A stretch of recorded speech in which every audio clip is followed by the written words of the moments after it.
Having a corporate or charity golf event? Backswing Golf Events can supply your tournament with personable, professional golfers to entertain and fundraise on the golf course. They can accommodate any size group, whether it be 3 players to 500. They are your team. From range lessons, Beat the Pro, and Pro-Am style roaming, they're making lasting memories one swing at a time. So make sure to check out backswinggolfevents.com or call us direct at 661-316-3093 and book your pros now.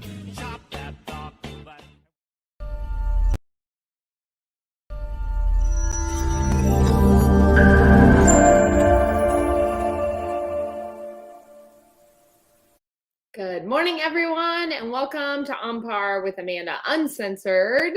And this week we are just on a roll with the golf father, Bill Cuevas. So we're going to bring him in and let him jump in on this very controversial topic in golf. So we, for a long time, especially starting around 2020, I think is when it really started to become an issue with distance on the tour. A lot of these guys are just hitting the crap out of the golf ball. And the problem is we can't go out and we can't change the golf courses. They are what they are. We've maxed them out to the tips. Like, we're kind of stuck here. So since, 2020, they've been dabbling in how are they going to fix this? What are they going to do?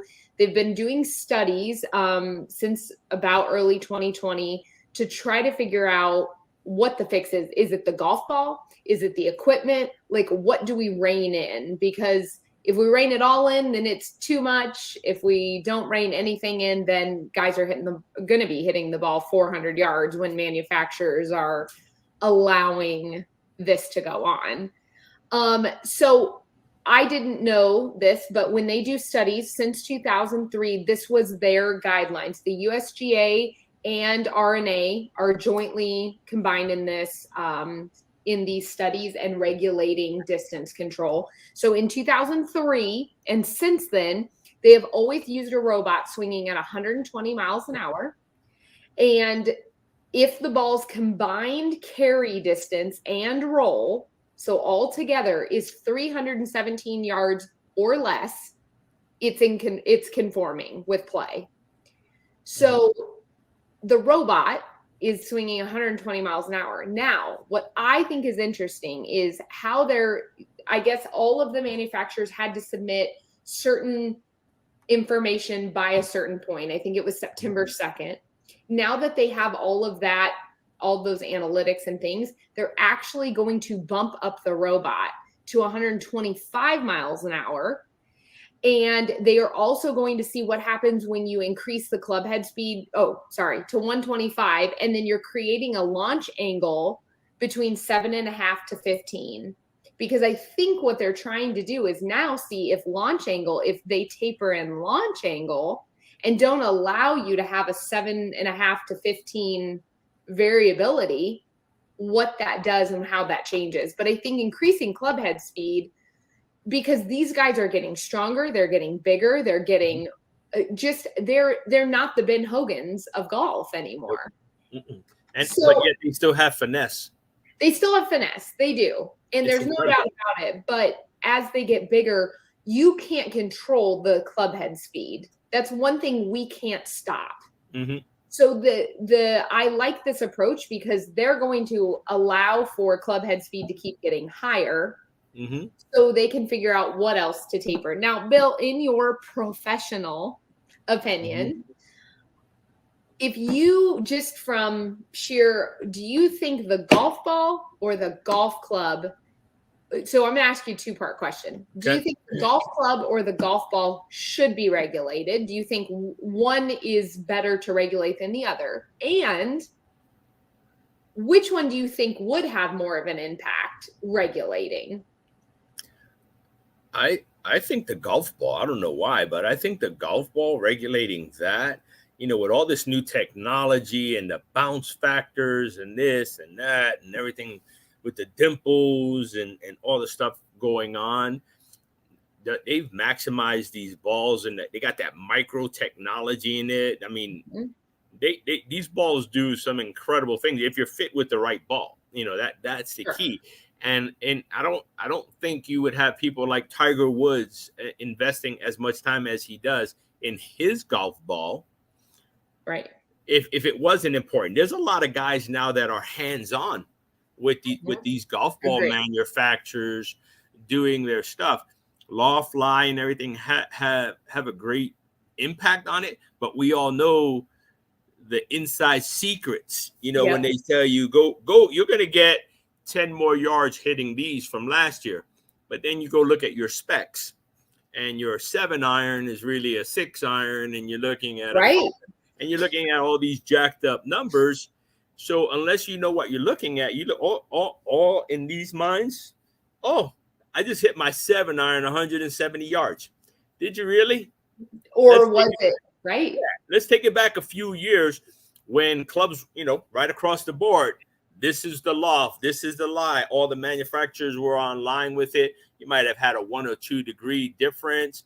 Yeah. But now, with everything that's come into play, it's totally different. We see it with the one length club. Yep. You know what I mean? One length shafts, and every head is different. So and you still base angle. And and I think, I mean, like you said, you can take, let's take Phil, for instance. Mm-hmm. Phil's a great example of, yes, because it's stamped 7-iron on the bottom. Mm-hmm. Yeah. He has bent and de-lofted or lofted every club to some degree in his bag. Yeah. So while he, a pitching wedge might be a 48 degree, you can technically change that and de-loft it if you would like. Yep. So to get what you need out of it. So I think for me, I'm with you. I do think the golf ball is a huge factor because you're never going to get everybody on the same page with golf clubs. Now, like I said, the technology going into them and how much is coming out of the club, sure, but you can always manipulate them. Yeah. And so I think the golf ball is where we're looking. And like you said, all these players are sure giving a good amount of time and energy into the golf ball, and that's all. It's not for nothing. No, it really is to their benefit. Right. And having a ball, in the past you'd have, if you wanted spin and roll, you'd give up, your distance or your accuracy on certain shots. It depended on what you want. Now you have a ball that will give you that spin on the green, give you that roll on the green, and you can hit it 350 yards. And so you have those magic bullets. The clubs, I think if you regulate them, they're going to be regulated. But we see these balls being pushed to their limits. Yes. You know what I mean? And you gave them that right. You said, hey, this is what we want you to do. And with today's modern technology and science, people are putting a lot of data into these balls to do what they want them to do. And everybody knows if you get that ball going far, for even the amateurs aren't big on spending $50-$60 on golf balls unless they believe that golf ball is going to give them those extra yards. And if you look at people, how come you're not hitting the ball far? Last week, you hit the ball really, really far. What happened this week? What's the difference?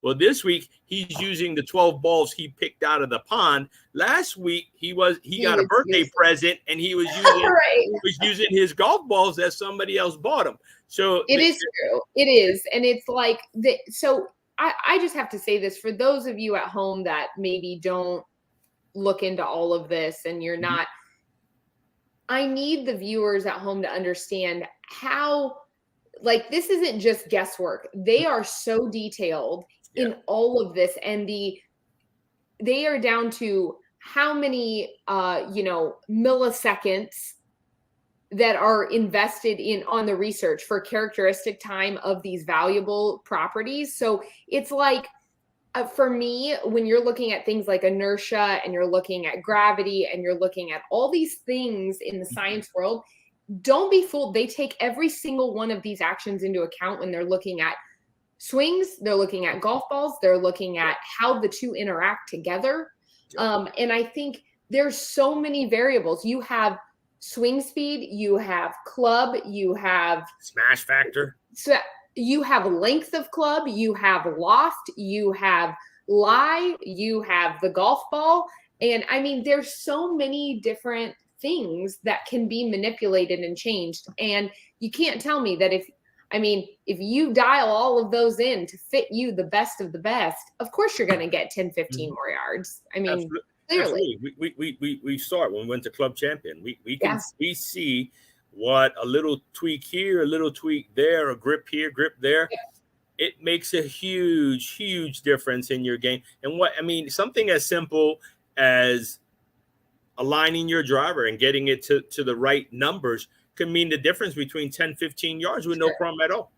So, and that's not even doing it. That's just manipulating what you have in your hand to get you to that next level. So I think, and ultimately in the end, I think it's going to be the ball that they're going to have to, and maybe not for everybody. You know how they went and they took away the belly putter, years ago. Oh, you can't do that. You can't anchor. You can't do this. You can't do that. Those guys are still around. You know what I mean? There would be less controversy if you regulated the golf ball versus the golf club. Yeah.